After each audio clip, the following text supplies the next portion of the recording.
Cá entre nós. Oferecimento. Senac, uma nova marca. A competência de sempre.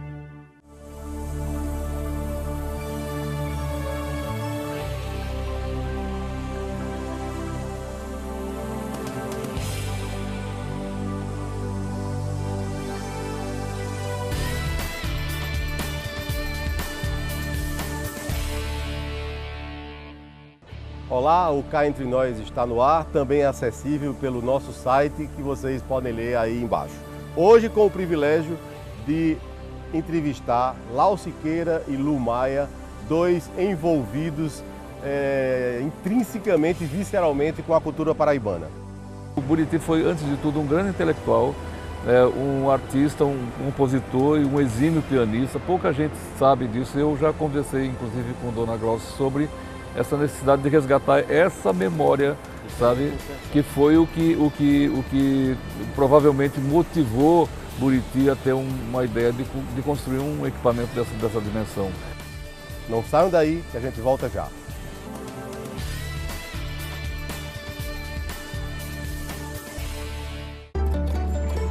O Senac oferece cursos que transformam a vida de milhares de pessoas. Transformou a minha vida.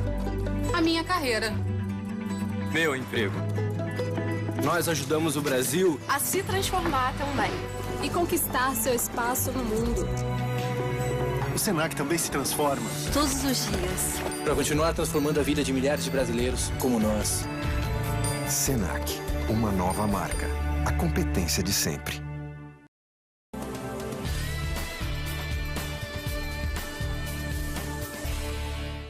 Bom, o privilégio de hoje, deste programa, é a presença de Lau Siqueira, presidente do Espaço Cultural, e Lu Maia, a vice-presidente.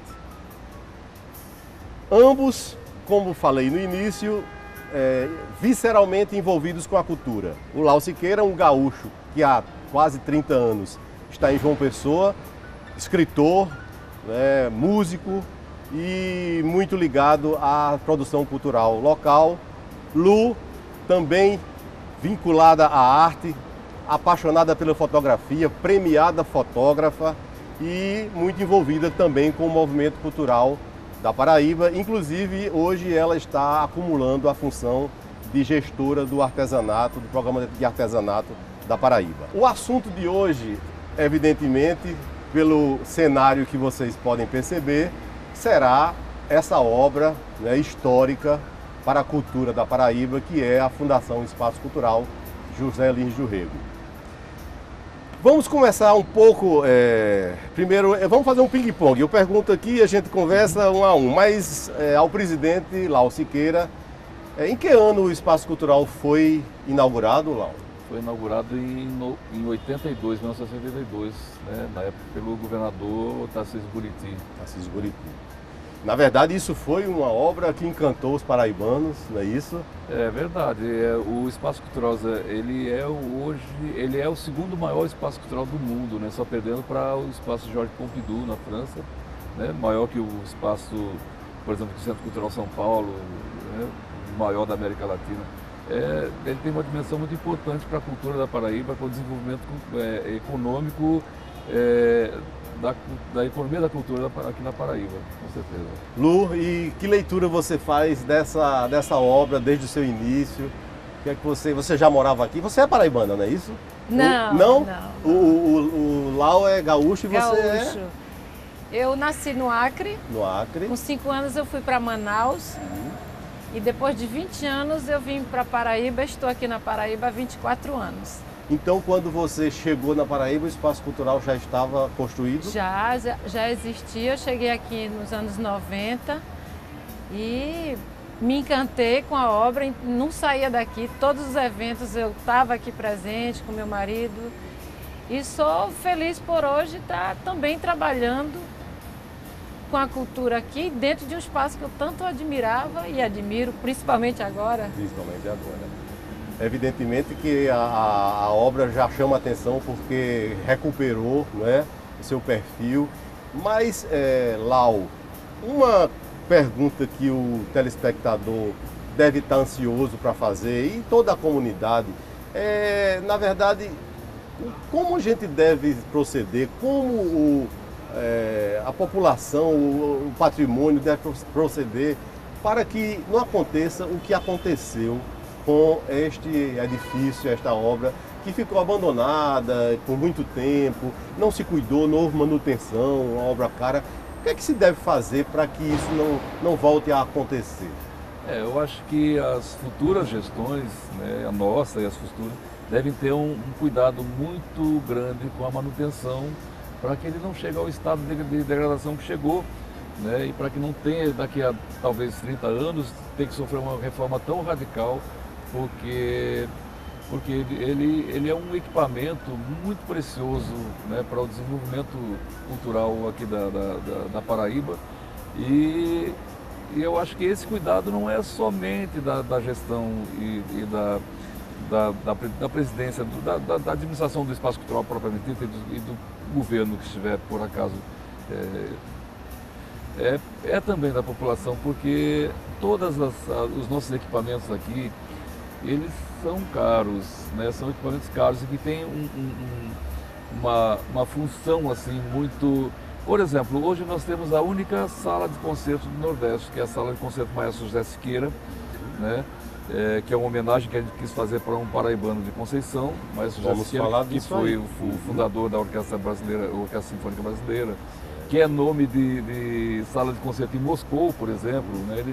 Então nós quisemos fazer uma homenagem e ao mesmo tempo apontar para uma diretriz que nos parece fundamental, que é o resgate da autoestima do paraibano a partir da valorização da sua cultura, que é o que a gente tem de mais forte, de mais consistente desse estado. Eu costumo dizer que a nossa indústria é mais poderosa. Lu, existe na legislação ou alguma coisa que proteja o patrimônio, assim, que não deixe isso ficar impune, assim, porque isso é tombado como um centro histórico? Você tem conhecimento de que há essa preocupação, até legal?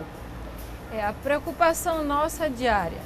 Mas não temos uma lei, ainda o espaço cultural não é tombado, não é tombado pelo patrimônio histórico, mas é uma intenção, principalmente agora após essa reforma. Muito importante. Para que também não chegue outras gestões e queira mexer na estrutura que foi pensada, muito bem pensada e muito bem arquitetada por Sérgio Bernardes, o grande executor desta obra. Na época de Tarcísio Buriti. A restauração foi completa, foi geral, integralmente falando? Integralmente falando, por exemplo, o planetário ele não deu ainda para comprar um novo projetor. Hoje existem projetores muito modernos, né, para o planetário, mas é muito caro. Nesse momento não foi possível. Nós, no segundo momento, estaremos nem pôde recuperar o que existia. O que existia, ele está em funcionamento, né? Sei.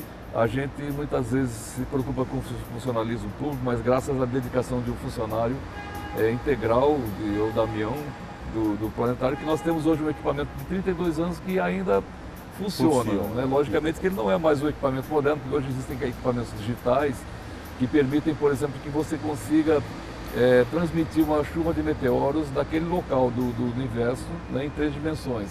Quer dizer, existem hoje equipamentos muito modernos para o planetário que nós planejamos futuramente até tentar adquirir esse equipamento, né? Mas no momento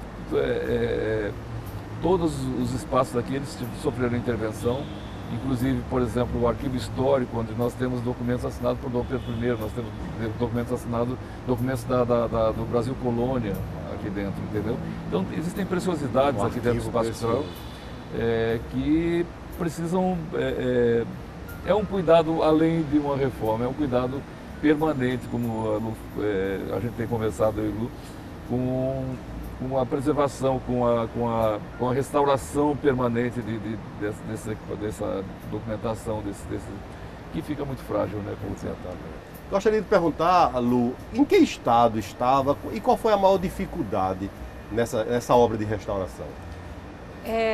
O estado, infelizmente, estava lamentável, né? Então, eu tenho uma fala muito popular, muito coloquial, E eu sempre dizia, incrível como isso aqui era um gato escondido com o rabo de fora, né? Alguns dizem rato, eu falo gato porque o gato é maior.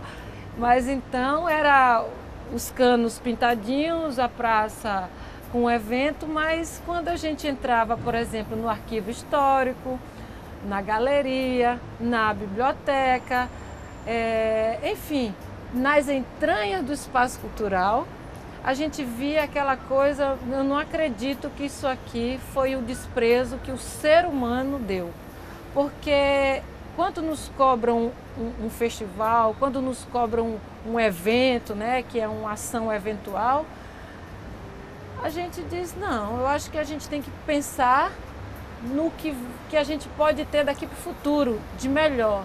Então é muito triste a gente ver uma atriz nacional, internacional, chegar aqui, sofrer danos de saúde, porque tem goteira, tem mofo, tem uma insalubridade gigantesca e dá, né, a gente vai medir.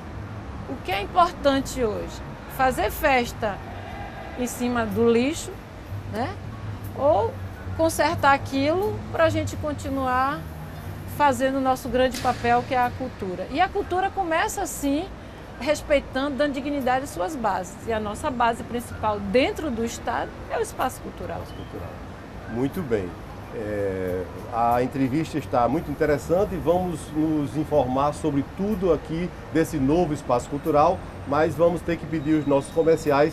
Não saiam daí que a gente volta já.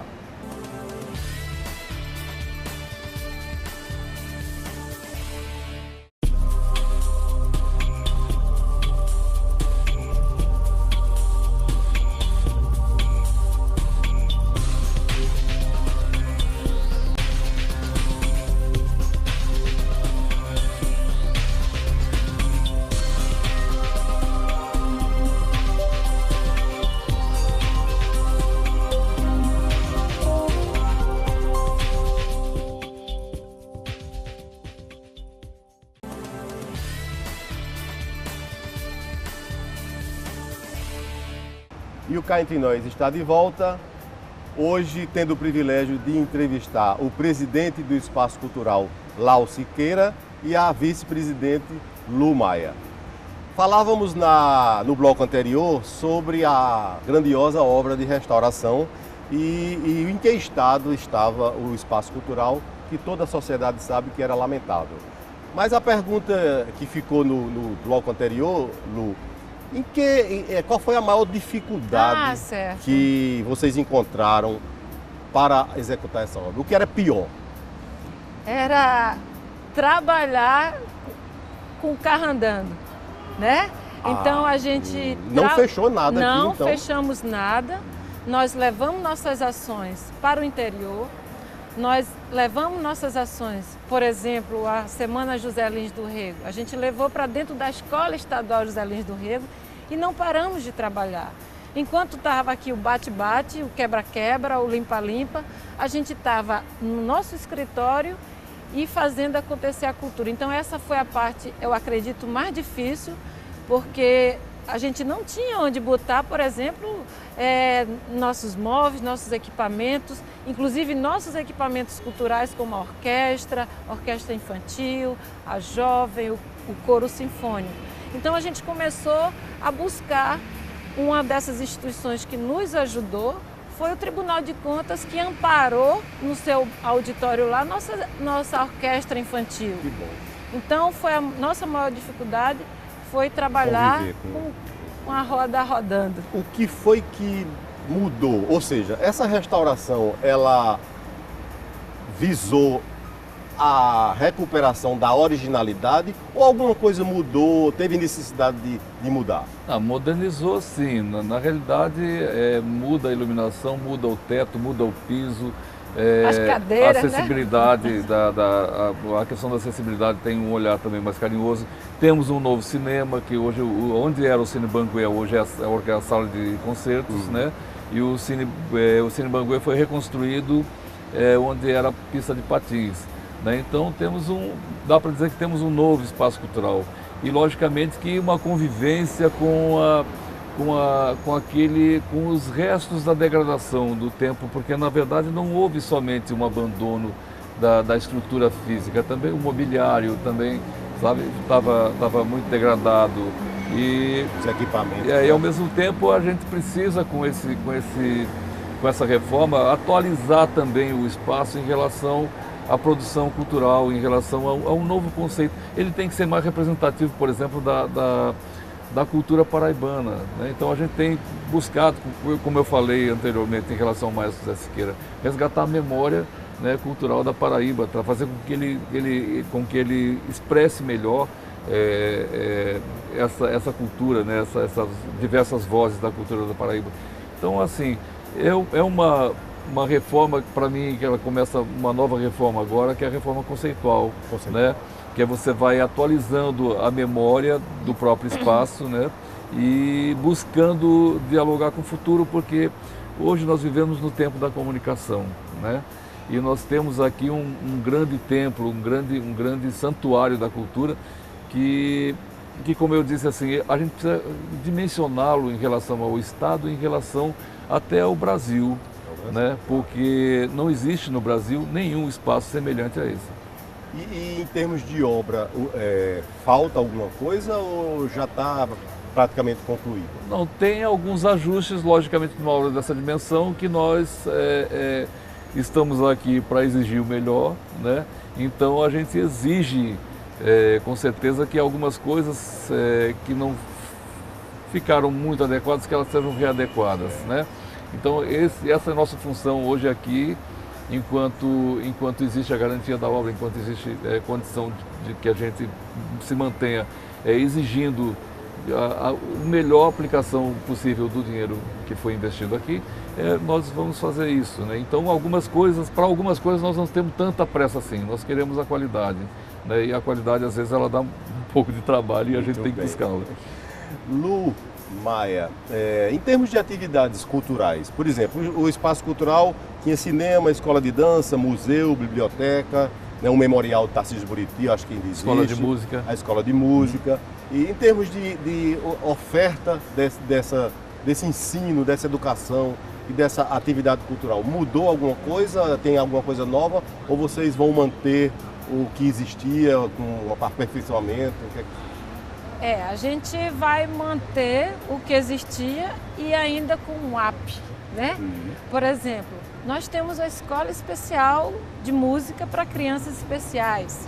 Então hoje ela ganha um espaço digno dos nossos alunos poderem vir, através da música, melhorar a sua vida, a vida de sua família. Então nós temos casos aqui impressionantes de crianças que já tinham sido, inclusive, desenganadas pelos médicos e que essa oportunidade de ter essa ação, esse curso, vamos dizer, para a música, tanto na violino, violoncelo, piano, percussão.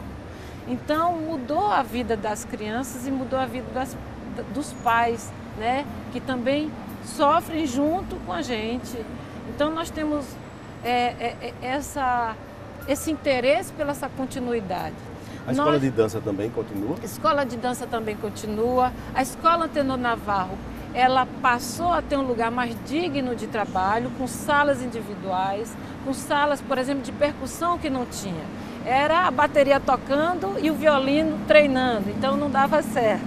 É preciso até fazer um parêntese, a Escola de Música Antenor Navarro é a única escola pública do estado da Paraíba que já tem praticamente aí quase 100 anos, se eu não me engano. Tem 86 anos. 86 anos, e vamos falar, né, um pouco mais dela no bloco seguinte, mas desse leque, você já falou, escola para crianças especiais, a Escola de Música Antenor Navarro, o cinema, que vai ser, né, que foi relocado, mas continua a atividade, e a parte de canto,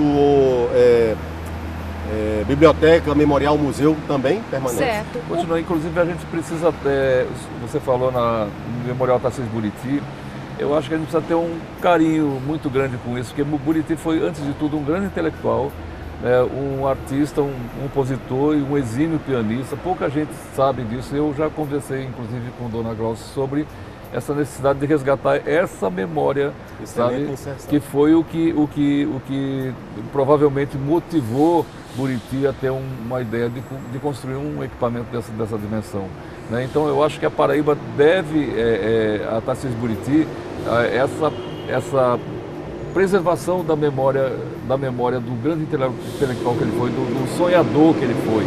Nós temos coro sinfônico infantil e adulto que a gente também abriu mais vagas através de edital. Enfim, a gente continua com esse aspecto também educativo. Lá eu tenho uns projetos aqui de inserir a comunidade aqui para oficinas, tanto na área de arte popular quanto na área erudita, como violão, violino. Enfim, a gente tem essa visão cultural, educativa, que o espaço cultural é a grande característica dele. Maravilha. O assunto está muito interessante. Vamos pedir os comerciais. Não saiam daí que a gente volta já.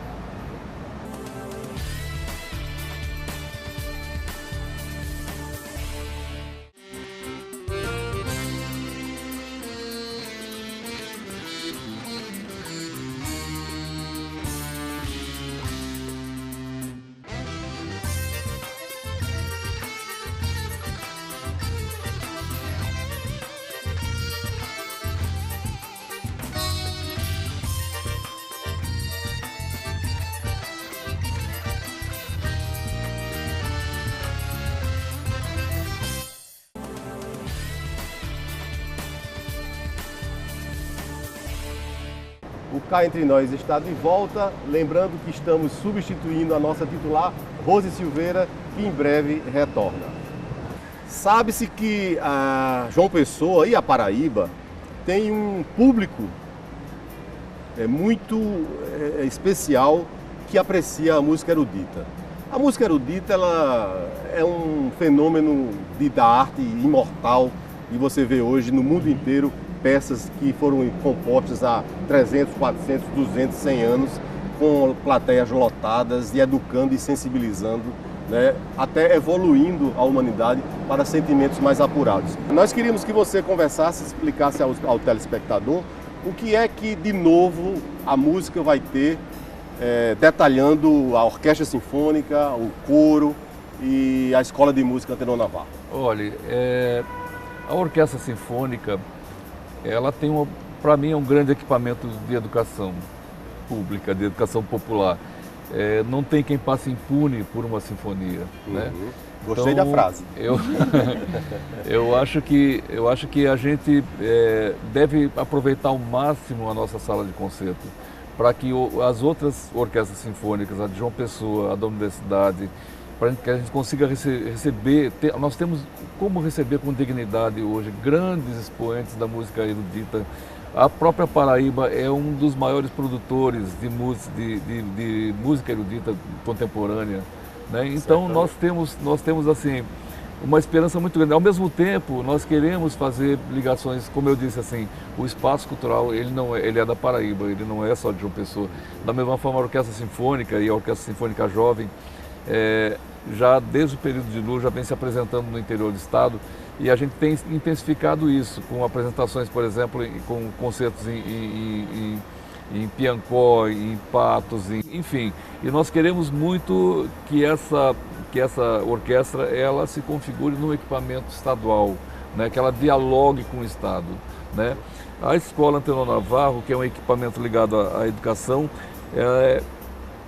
a perspectiva dela agora é que ela abrigue até 2.000 alunos.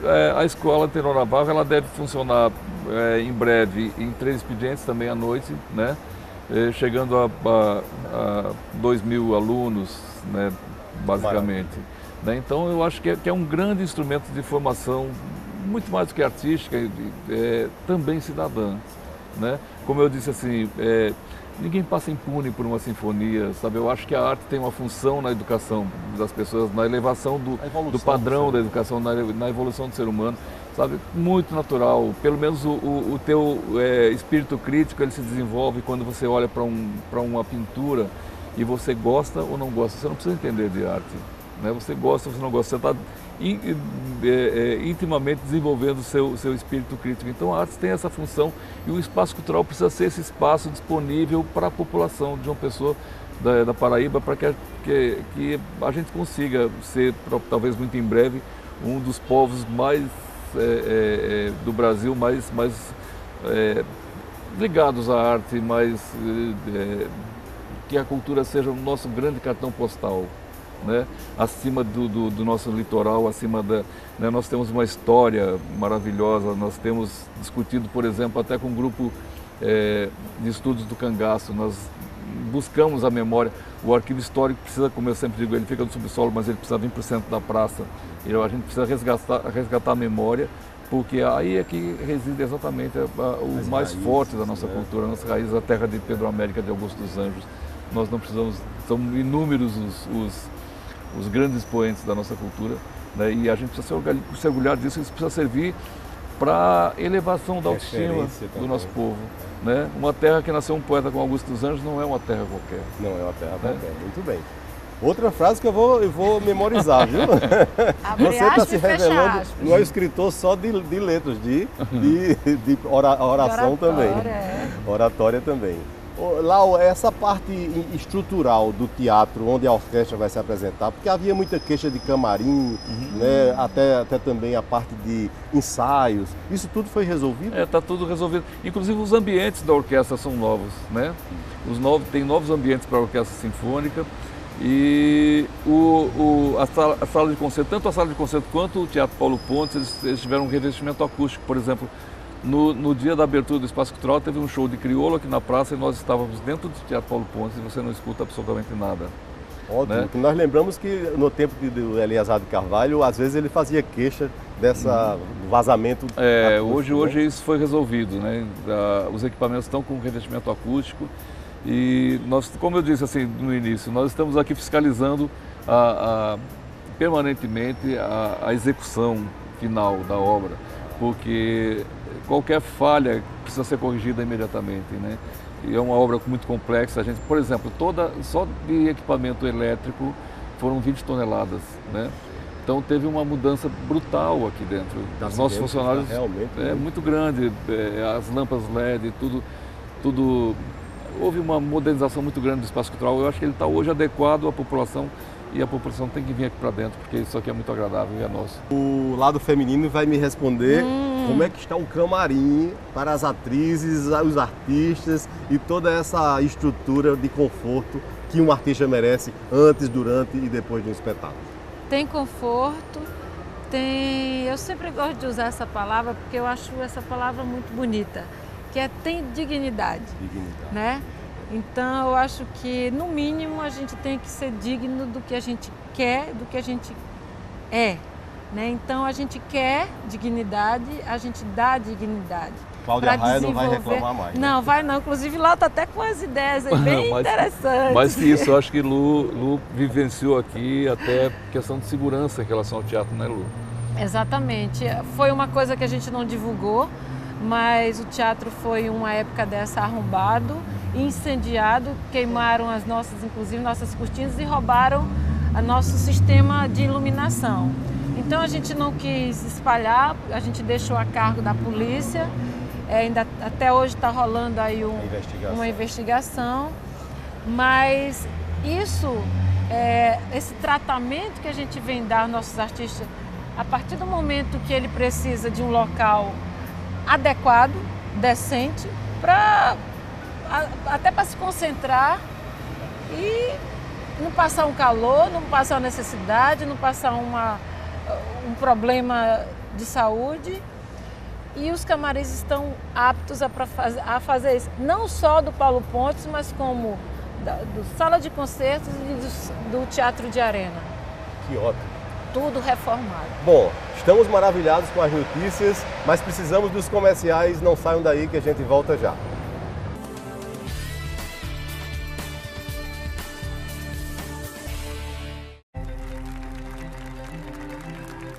O SESC oferece educação, saúde, lazer e cultura, que transformam a vida de milhares de pessoas. Transformou a minha vida. O meu sorriso. nossas férias. Foi assim que ajudamos o Brasil a mudar. Para melhor. O Sesc também se transforma todos os dias. Para continuar transformando a vida de milhares de brasileiros como nós.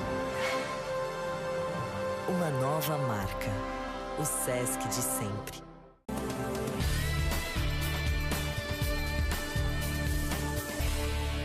O Cá Entre Nós está de volta, hoje entrevistando Lau Siqueira, presidente do Espaço Cultural, e Lu Maia, vice-presidente. Continuando sobre a obra de restauração e o futuro deste magnífico espaço de cultura, Lau, queríamos saber o seguinte, é sabido que houve sempre uma dificuldade financeira, porque o espaço cultural não tem recursos próprios, é sempre um repasse. E essa ideia de que a gente vê em outros países, assim, de que a iniciativa privada participe um pouco da cultura, com patrocínios ou com algum tipo de benefício, que isso está sendo visto. Essa obra de restauração também pensou nos recursos que eles vão precisar para essa manutenção? Na verdade já acontecia a locação de espaços aqui dentro e os novos boxes também, eles tomaram uma nova dimensão. Já fizemos avaliação no CREF, né, da avaliação do preço de mercado, vão ser locados, então são recursos que entram para a manutenção do espaço cultural, porque também a manutenção daqui não é barata. Não é barata, né? Exatamente. É muito cara e eu acho que a gente precisa, como eu disse, manter a qualidade, né, porque isso aqui é um equipamento público.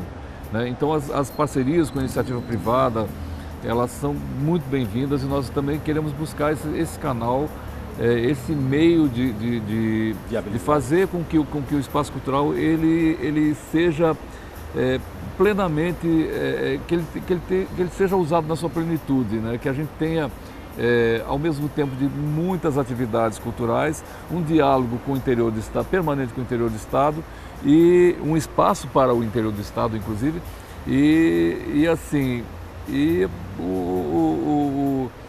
a manutenção dele de forma que a gente não chegue jamais na condição que chegou. Como é a estrutura financeira? O repasse é pela Secretaria da Educação? Não. Ele é uma fundação? Tem verba federal? Não tem verba federal. Tem uma verba do Estado, que é do custeio, né? E a arrecadação que a gente consegue com a locação dos espaços aqui, que agora está sendo, depois da reforma, está sendo muito procurado. Eu acho que nós vamos ter uma... O teatro também, né? Ele é lotado. Também. Tem também teatro.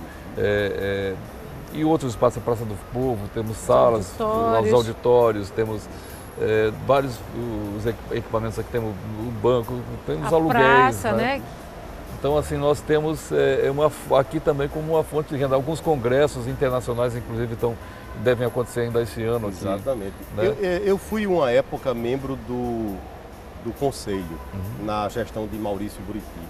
E nós debatíamos muito uma certa dificuldade que, às vezes, pediam muitas isenções, instituições religiosas, às vezes até eventos ligados à políticos, né? E era preciso ser muito rigoroso, né, nessa questão. É verdade. E avisar a população que o espaço cultural precisa de recursos.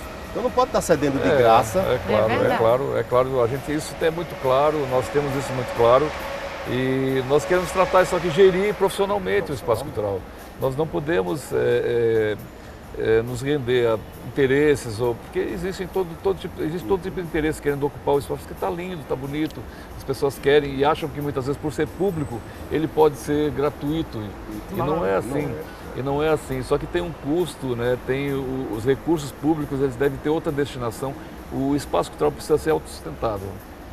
Ele precisa ser autossustentável e nós vamos buscar isso aqui. Lu já vinha caminhando nesse sentido e nós vamos intensificar. Na verdade, assim, eu sou amigo de Lu há muito tempo, então foi muito fácil porque a gente se entende bem, deu para continuar as coisas que... Tanto que ela está agora folgada, está cuidando do artesanato. Uma parceria que está dando certo, né, Lu? Demais. Lá Deixa eu lhe perguntar uma coisa. Programação futura, vai ter FENARTE, vai ter festivais, tem alguma coisa, o que é que você diz para o telespectador sobre que programações você também, respondam junto. Que tipo de programação vamos ter aqui para oferecer? Já que você gosta das minhas frases, eu vou dizer mais. Outra. Para mim, o grande FENARTE foi a reforma. Certo. Porque isso aqui estava prestes a ser interditado. Exato, né? Então, o CREA parece que andou ameaçando, inclusive. Foi. Né? Tá, a reforma.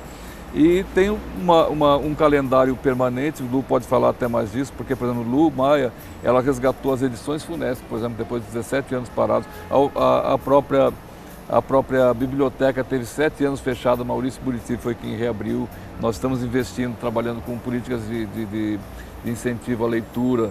Né? Então, assim, tem uma série de questões. A gente quer trabalhar mais na área de formação, na área de resgate da memória. Né?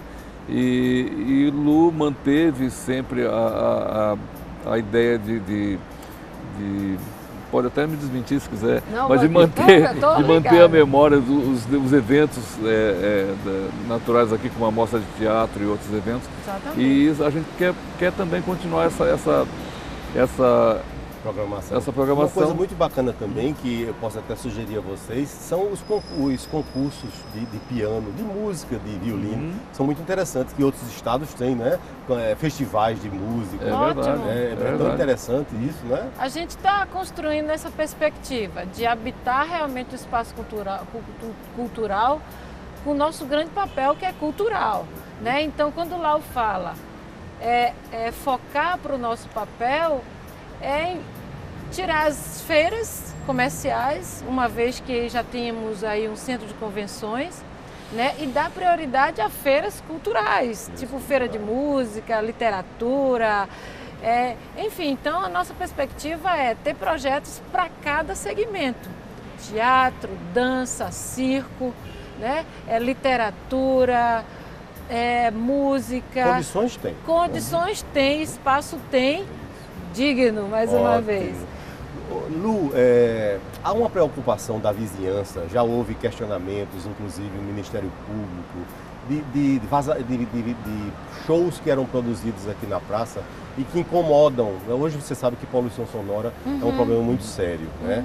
Então vai haver uma certa disciplina nesses shows aqui que podem, nesses eventos que aconteceram na praça? Na realidade, a gente já tem essa disciplina pelo um fator muito importante, o nosso bolso.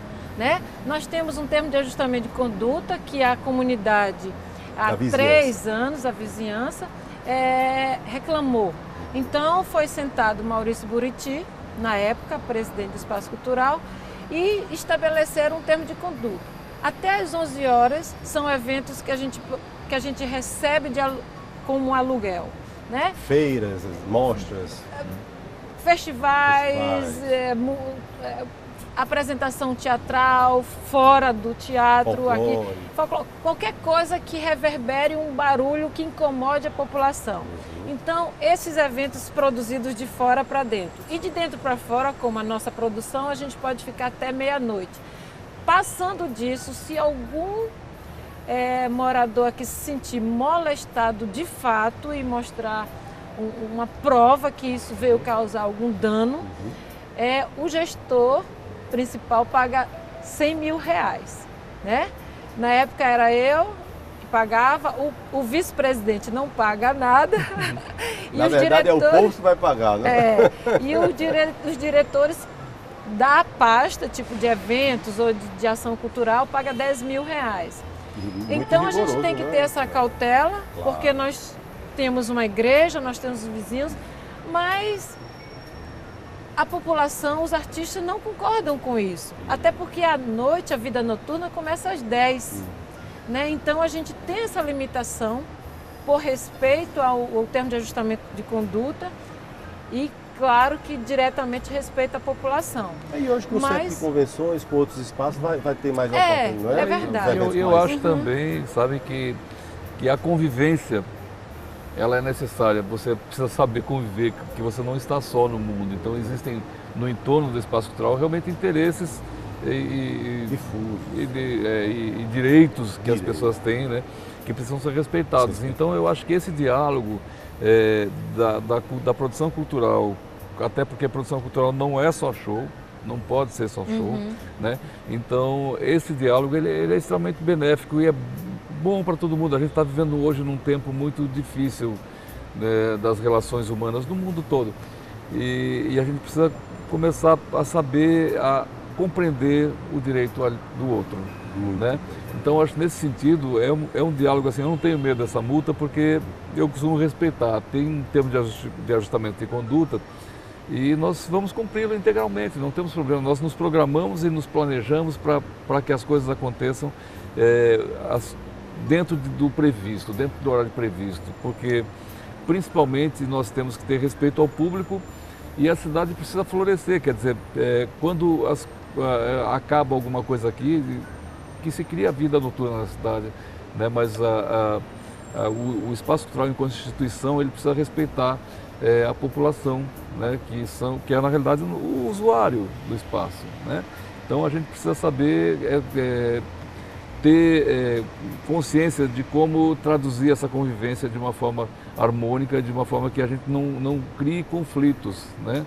Não crie conflitos. Eu acho que esse é um olhar nosso que acaba sendo muito natural. Acho que o Ministério Público existe para mediar esses interesses, né? E nós temos muita tranquilidade em relação a isso. Muito bem, Lau. E até porque para reafirmar ainda a dignidade, não é isso, Lu? Exatamente. Bom, cá entre nós só tem a agradecer essa participação privilegiada com informações em primeira mão sobre esta recuperação magnífica do Templo da Cultura, né, que já vem aí há mais de 30 anos encantando a população paraibana com muita arte.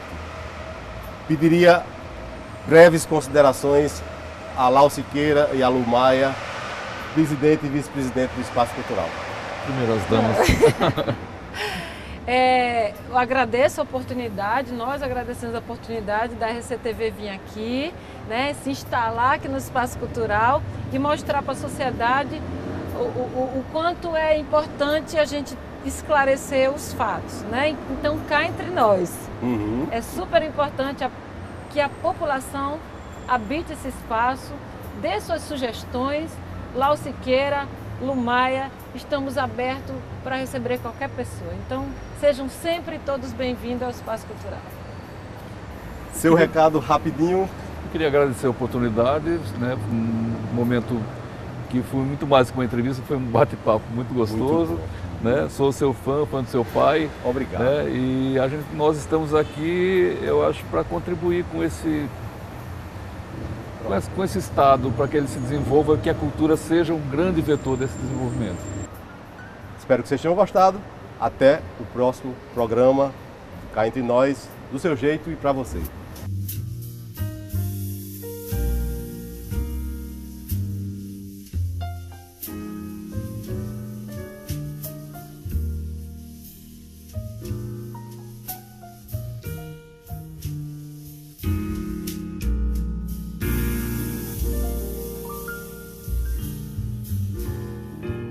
Cá Entre Nós. Oferecimento. Senac, uma nova marca. A competência de sempre.